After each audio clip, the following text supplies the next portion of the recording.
Nuestro tema de investigación es restauración digital de imágenes mediante ecuaciones diferenciales parciales. La restauración de imágenes es un proceso y aplicación que se encuentra en nuestro entorno, pues se encuentra en las redes sociales, los filtros de fotografías, las aplicaciones de edición de imágenes. Y en el siguiente trabajo se abordará este proceso enfocándonos en la restauración de imágenes usando ecuaciones diferenciales parciales.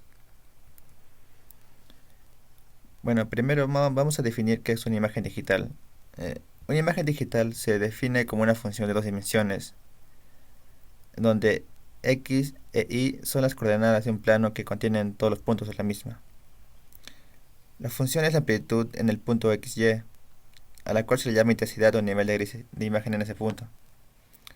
Por ejemplo, en esta imagen podemos ver que la función del píxel exactamente en este punto sería la intensidad del mismo. Mientras más intensidad haya, más blanco va a ser. La imagen RGB tiene el mismo concepto que hemos visto anteriormente, solo que ahora la matriz tendrá tres dimensiones y cada dimensión tendrá la intensidad del color correspondiente, como es el rojo, el verde y el azul, el red, green, blue. La detección de bordes. La detección de bordes en una imagen reduce significativamente la cantidad de información y filtra la información innecesaria, preservando las características fundamentales de la imagen. En este trabajo vamos a usar la detección de bordes, pero usando el operador laplaciano en coordenadas cartesianas. Bueno, el operador laplaciano se puede definir, ¿no?, como una suma de las segundas derivadas, y a su vez se puede definir de esta manera. Como hemos explicado antes, la función de un píxel vendría a ser, vendría a tener esta forma. Y este sería el punto X y el punto Y. Pero al ser X más 1 sería el siguiente píxel. Y este sería el anterior. Y este sería dos veces el mismo, pero negativos. Y la de abajo vendría a ser lo mismo igual, pero solo que ahora con el punto Y. Después de haber definido eso, podemos ver que quedaría de esta manera el operador laplaciano. Y acá de esta forma quedaría un filtro.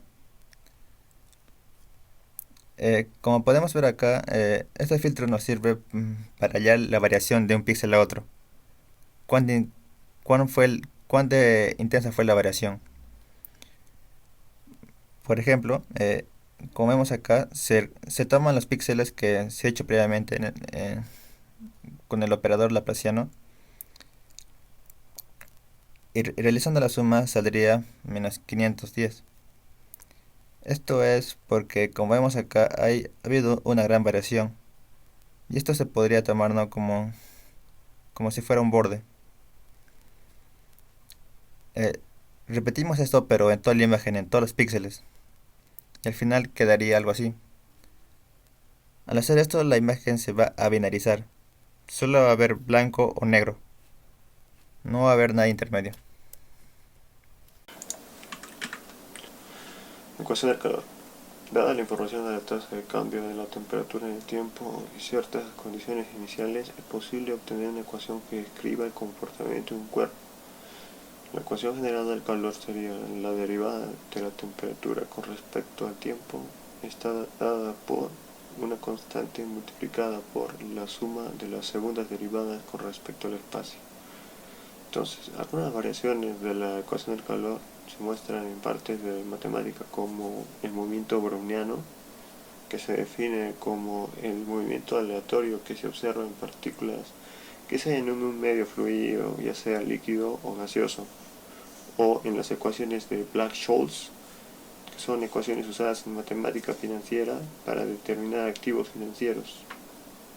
Entonces, por eso que la ecuación del calor, la derivada de la temperatura con respecto al tiempo, la manera en la manera en que esta función cambia con respecto al tiempo depende de cómo cambia con respecto al espacio. Bueno, ya que está dada por la suma con respecto a los dos espacios, en este caso X y Y.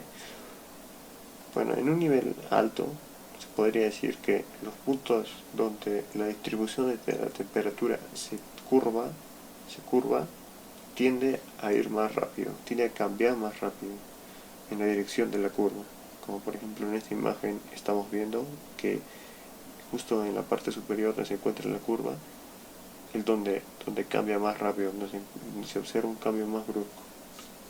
Bueno, entonces, para entender de una mejor manera cómo describimos este proceso, podríamos empezar describiendo qué es lo que sucede de momento a momento. Bueno, en este ejemplo, si discretizamos los puntos que encontramos en el espacio X y tomamos estos tres, por ejemplo, si observamos la diferencia de temperatura que hay en el punto 3 con el punto 2, si comparamos con la diferencia que hay entre el punto T1 y el T2, observamos que la diferencia es mayor, es positiva, y entonces como esa diferencia es positiva y debido a que la diferencia entre T3 y T2 es mayor, entonces el punto T2 va a tender a incrementar su temperatura hasta que la diferencia sea igual a 0. Bueno, a medida que avanzamos, este ejemplo, a medida que avanzamos al espacio continuo infinito, o sea, un montón de puntos, entonces el análogo de esta segunda diferencia sería la segunda derivada, porque estaríamos comparándolo con sus puntos vecinos. Y bueno, esta operación de sumar segundas derivadas es una operación común y por eso se le da el nombre de laplaciano, que podemos observar aquí. Este es su símbolo. Entonces, una posible solución para la ecuación del calor podría ser, por ejemplo, la del seno de x multiplicado por e a la menos alfa t. ¿Por qué? ¿Por qué seno? Bueno, el seno su segunda derivada con respecto a x sería la misma función multiplicado por un constante, y su primera derivada con respecto al tiempo haría que se iguale.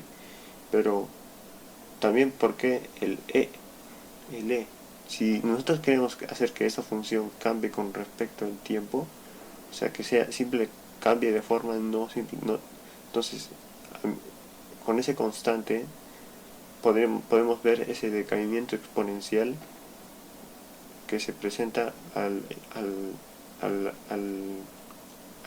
ver que la temperatura baja. Entonces, de esta manera podemos ver que si cumple, que si esa función sacamos su derivada de la temperatura con respecto al tiempo y la segunda derivada con respecto al espacio, podemos ver que son las dos iguales.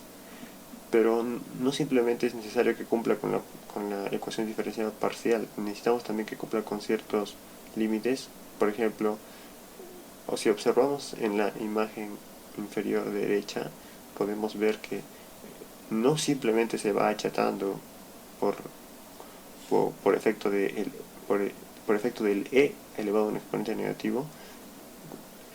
Podemos ver que primero en los bordes, justo en los bordes, es donde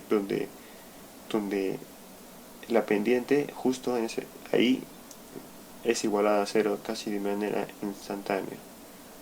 Es por eso que también hay que tener eso en cuenta. Podríamos tener una función como por ejemplo el coseno. El coseno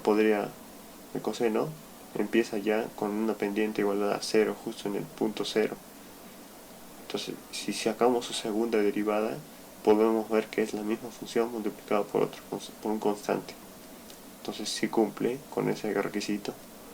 Entonces, pero no solo justo en el punto L, en el punto derecho, ahí es donde no cumple el límite, donde tendríamos que ver que la pendiente sea igualada a 0. Entonces tendríamos que modificar la frecuencia.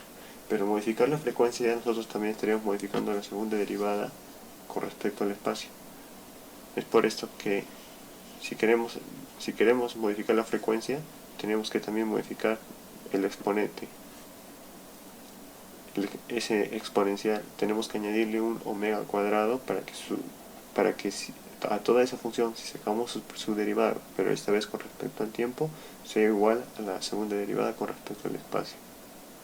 Y bueno, nosotros cómo sabemos qué omega poner entonces el valor mínimo para omega distinto de 0 podría ser pi dividido entre L. Ese sería el valor mínimo para que los dos puntos se tengan pendiente igual a 0. Entonces, y para obtener los demás, simplemente multiplicamos por sus múltiplos. Si nos damos cuenta, al aumentar W, estaría aumentando la frecuencia. Y entonces tendríamos una función que tiene una función muy puntiaguda. Y vemos que también que en el exponencial también crece el valor de omega al cuadrado. Entonces, mientras más grande sea omega, más rápido va a decaer. Bueno, y finalmente,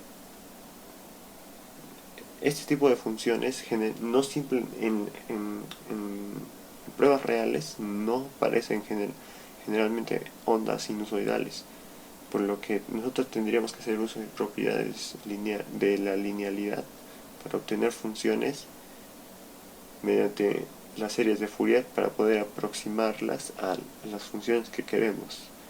Por ejemplo, en este ejemplo tenemos una función escalonada, prácticamente está partida, entonces podemos ver que con este método de la serie de Fourier podemos aproximar incluso este tipo de funciones mediante ondas sinusoidales. Y bueno, y a todo esto, ¿para qué tendríamos que utilizar todo esto? Nosotros se aplica todo para realizar el proceso de difusión en la imagen, por ello se permite transmitir la información de píxeles que se encuentran en buen estado hacia píxeles que se encuentran en un estado deteriorado. Eso sería todo. Dentro de la función de restauración vamos a tener primero que cargar dos imágenes, una que es la imagen previamente dicha, que está dañada, y otra que es la máscara que vamos a usar para que el algoritmo tenga de guía esas fallas que vamos a detectar en el camino. Las imágenes son esta que vendría a ser la imagen original dañada por esos fragmentos que se ven, y esta sería la máscara que indica más o menos por dónde están las fallas. Muy bien. Luego vamos a configurar un número de iteraciones y el lambda, simplemente, y vamos a llamar a la función embedding, que nos va a devolver una imagen, la cual vamos a almacenar en X, que para el final sería nuestro resultado. Pero vamos a ahondar un poco en lo que es la función embedding. Muy bien. Dentro de la función embedding, lo que vamos a hacer es una normalización de las dos imágenes que estamos recibiendo como matrices. ¿A qué nos referimos? Nos referimos a que básicamente la matriz que está ingresando llega con este formato de números entre 0 y 256. Entonces lo que vamos a hacer es una normalización para que estos números ya no sean de este tipo, sino ahora van a ser un número entre 0 y 1. Entonces, por decir, tendremos el 150 0.97, el 128 0.5 y así sucesivamente con todos. Muy bien, una vez que hemos hecho esto, vamos a dimensionar, o mejor dicho, obtener las dimensiones de la matriz que le estamos mandando. ¿A qué se refiere esto? Pues básicamente, cuando tengo una imagen de escala de grises, lo que sea, acá, esta es una matriz de 1 por 1. Entonces, mejor dicho, de m, que vendría a ser el tamaño de la matriz por 1, por una dimensión. En cambio, cuando es una imagen de 3 colores, para nuestro caso, que vendría a ser el verde, rojo y azul que conforman una imagen, esta imagen ya no va a ser de m por 1, va a ser una imagen de m por 3, dado que va a usar tres matrices, una para representar el color verde, otra para representar el color rojo y otra para el azul, y así sucesivamente. Entonces, en el caso de que ya encontramos una matriz solamente para un color, vamos a difuminar la función de la máscara, en este caso, hasta poder desaparecerla, en el caso de que sea una imagen de un solo color. En caso de que sea una imagen de otro color, vamos a llamar de nuevo a la misma función, pero vamos a dividirla. Vamos a mandar, por decir acá, una capa para el rojo, una capa para el azul y una capa para el verde. Y básicamente va a llegar al mismo esto, a la misma función, y va a difuminar para cada color. En nuestra función de difusión, básicamente vamos a llamar a una recursividad. Y en el caso de que los argumentos que les pasemos, alguno sea nulo, vamos a reiniciar el lambda a un 0.2 o a un quinto de lo que debería ser. Vamos a crear una nueva matriz, o vamos a representar la matriz con la que estamos ingresando, y de nuevo la vamos a dimensionar. ¿Para qué? Para poder iterar sobre ella, es decir, sobre la matriz que estamos queriendo reparar, y mediante el operador laplaciano poder difuminar en base a la explicación que hicimos sobre difusión isotrópica, y vamos a saber a dónde llevar el color. Es decir, vamos a ver los píxeles que están alrededor de una zona dañada o de los píxeles dañados y saber qué colores van a reemplazar los dañados. Entonces, para eso vamos a hacer, como ya les dije, varias iteraciones sobre la matriz por el operador laplaciano. En el caso de que este se desnormalice, es decir, no tenga valores entre 0 y 1, entonces la vamos a normalizar de nuevo, solamente dividiéndola por sí misma. Y de nuevo, en el caso de que sea una imagen a color, vamos a tener que mandar una difusión para el rojo, una difusión para el azul, una difusión para el verde.